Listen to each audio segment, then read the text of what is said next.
Hello everyone, welcome back to my channel. आज मैं आपको उपसर्ग पढ़ाऊंगी। अगर आप मेरे चैनल पर नए आए हो तो मेरी वीडियो को लाइक, सब्सक्राइब व बेल आइकन का बटन दबाना ना भूलें। मेरी वीडियो स्टार्टिंग से लेके लास्ट तक देखें ताकि उपसर्ग का डेफिनेशन यानी कि परिभाषा और कुछ उपसर्ग बताऊंगी वो आपको अच्छे से समझ में आए। तो देखिए उपसर्ग की परिभाषा। तो उपसर्ग क्या होता है?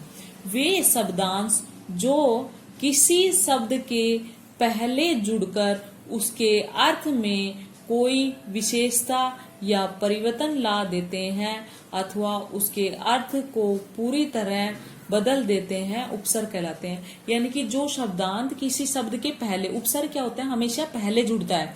कोई भी शब्द के पहले जुड़ेगा तो उसके पहले जुड़ के और उसके अर्थ में क्या कर देते हैं? परिवर्तन कर देते हैं या परिवर्तन ला देते हैं, तो उसे क्या बोलेंगे हम? उपसर्ग कहते हैं। या फिर उसके अर्थ में क्या कर देते हैं? परिवर्तन कर देते हैं, तो उसे हम क्या बोलते हैं? उपसर्ग बोलते हैं। तो आपको डेफिनेशन समझ में आ गई होगी अच्छे से। यानी कि कोई भी शब्द हो, शब्द के पहले जो जुड़ता है वो उपसर्ग कहलाता है, और वो जुड़ने के बाद उसके अर्थ में परिवर्तन कर दे तो उसे क्या बोलेंगे हम? उपसर्ग बोलेंगे। अभी कुछ उपसर्ग हैं वो देखिए। ए है, ए उपसर्ग से कौन कौन से शब्द बनते हैं? कुछ मैंने लिखे हैं वो देखिए। असत्य, अमर, अमोल, अन्याय, अलग। यानी कि सत्य है, ये सत्य है, सत्य है, सत्य में क्या जुड़ रहा है? ए उपसर्ग जुड़ रहा है तो क्या बन गया? असत्य। मर, मर में क्या जुड़ गया? ए उपसर्ग, तो क्या बन गया? अमर। तो इसका ये क्या हो गया? विपरीत अर्थ हो गया। मोल, अमोल, यानी कि जिसका कोई मोल ही नहीं हो। न्याय, न्याय में ए उपसर्ग जुड़ के क्या बन गया? अन्याय। लग में क्या उपसर्ग जुड़ा? ए उपसर्ग जुड़ा, क्या बन गया? अलग। तो ये सब क्या है? ए उपसर्ग वाले शब्द हैं। नेक्स्ट देखो, अव उपसर्ग है। इसके कुछ वर्ड्स जो बनते हैं वो देखिए। अवगुण, अवसर, अवनति। तो गुण है, गुण में क्या है? अव उपसर्ग जुड़ा, अव उपसर्ग जुड़ तो क्या बन गया? अवगुण। यानी कि अवगुण, गुण में क्या जुड़ गया? अव उपसर्ग अवगुण, यानी कि दोष होते हैं जिसे। सर है, यहाँ क्या है? सर है। अवसर, अवसर, तो अव उपसर्ग जुड़ के अवसर बना, यानी कि किसी को कुछ भी चीज का अवसर देना। नति, अवनति, तो क्या जो बन गया? अव उपसर्ग लग के अवनति। अध, अभी क्या है? यहाँ अध उपसर्ग है, तो इससे कौन कौन से शब्द बन रहे हैं वो देखते हैं। अधमरा, अधपका, अधखिला, अधजला। तो अध है तो अध से क्या है? यहाँ क्या है? ये मरा है, मरा है तो क्या है? इसमें अध उपसर्ग लगा है तो क्या बन गया? ये अधमरा। ये पका है, पका यानी कि पूरा तरह से पका हुआ। अब इसमें अर्थ में ये अर्थ में परिवर्तन कर देगा। क्या है? अध उपसर्ग लगा दिया, अध पका, यानी कि न तो वो पका हुआ है और न ही वो कच्चा है। अध पका यानी कि पहले तो क्या था? पका, यानी कि पूरी रूप से पका हुआ था, लेकिन अध उपसर्ग लगाया यानी कि अध पका, यानी कि ना पूरे रूप से पका है ना कच्चा है, तो उसके अर्थ में परिवर्तन कर दिया ना अध उपसर्ग लग के।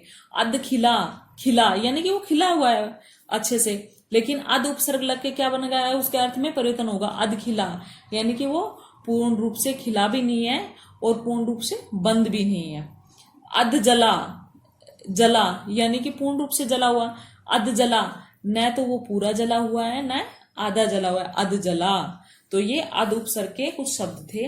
अभी नेक्स्ट देखिए बे उपसर्ग के। बेअसर, बेईमान, बेरहम, बेरोजगार, बेघर। ठीक है, तो अभी क्या है? इसमें बे उपसर्ग है तो असर, बेअसर, यानी कि यहां तो क्या था? असर था, और बेअसर यानी कि उसको तो कुछ फर्क ही नहीं पड़ रहा। बेअसर, बेईमान, ईमान, ईमान, बेईमान, ईमान में ईमानदार व्यक्ति। बेईमान यानी कि अच्छा नहीं, बेईमान धोखा वगैरह जो भी कुछ करते हैं उसे बेईमान बोलते हैं, तो बेईमान।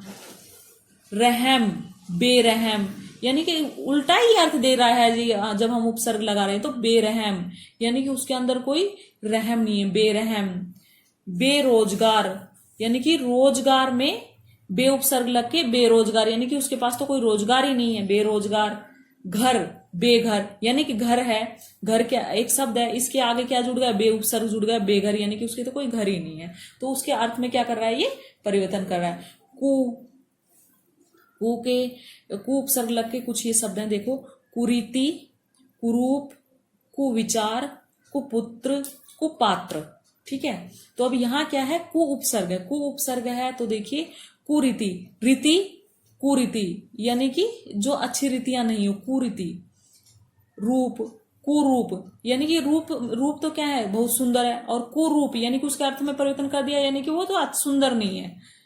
विचार, कुविचार यानी कि विचार में अच्छे विचार, कुविचार में उसके अच्छे विचार नहीं है, तो उसके अर्थ में परिवर्तन कर दिया। पुत्र, कु उपसर्ग लगाया, कुपुत्र, तो क्या बन गया, ये अच्छा पुत्र नहीं है।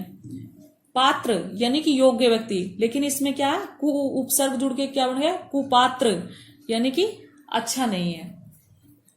सु से देखिए, सुफल, सुगम, सुकाल, सुपुत्र, सुकर्म। तो अभी देखिए फल है तो इसमें क्या सु उपसर्ग लग के क्या हुआ, सुफल। गम, सुगम, काल, सुगाल, काल, पुत्र, सुपुत्र यानी कि अच्छा। सुकर्म यानी कर्म है, इसमें सु उपसर्ग लगाया तो सुकर्म हो गया है। हाँ, तो ये सब सु के उपसर्ग लगा के कुछ शब्द बना रखे थे। अभी ना उपसर्ग के देखिए, नालायक, नापसंद, नाकाम, ना इंसाफ। अभी यहाँ क्या है, लायक है, लायक में क्या हुआ है, ना उपसर्ग जुड़ा है तो नालायक। नापसंद, अभी नापसंद पसंद है लेकिन ना उपसर्ग जुड़ गया तो इसका अपोजिट ही अर्थ हो गया नापसंद की, मुझे तो पसंद ही नहीं है, नापसंद। काम, नाकाम यानी कि काम और नाकाम मीन्स बिना बात के। इंसाफ, इंसाफ मीन्स इंसाफ, किसी व्यक्ति को इंसाफ। ना इंसाफ यानी कि उसका अपोजिट कर दे रहा है, ना इंसाफ, ना इसमें उपसर्ग जुड़ा है कि उसको तो कोई इंसाफ ही नहीं मिला, उसके साथ तो ना इंसाफी हुई है। ठीक है, अभी नेक्स्ट देखिए अन्न देखिए, तो अन्न देखने के बाद क्या हुआ, अभी इसमें है अनुपम, अन्याय, अनेक, अनुवर। ठीक है, तो अभी नुपम, अन्न उपसर्ग है तो क्या है, अनुपंप। पंप में अनु उपसर्ग लगा तो अनुपंप। अन्याय, अनु उपसर्ग लगा, अन्याय, न्याय, अन्याय। कै में अनेक, अनुवर, वर में अनुपसर्ग लगा, अनवर, अनुपसर्ग लगा। तो ये सब अनुपसर्ग के शब्द हैं। अभी अति उपसर्ग के शब्द देखिए, अत्याचार, अत्यधिक, अतिक्रमण। तो अत्याचार अति उपसर्ग है, अत्यधिक अति उपसर्ग है, अतिक्रमण अति उपसर्ग है। तो ये कुछ उपसर्ग थे, ये कुछ मैंने शब्द बनाए हैं उपसर्ग लगा के। आप 3 शब्द 4 शब्द कुछ भी जितना याद रख सको उतना याद रखो। Thank you.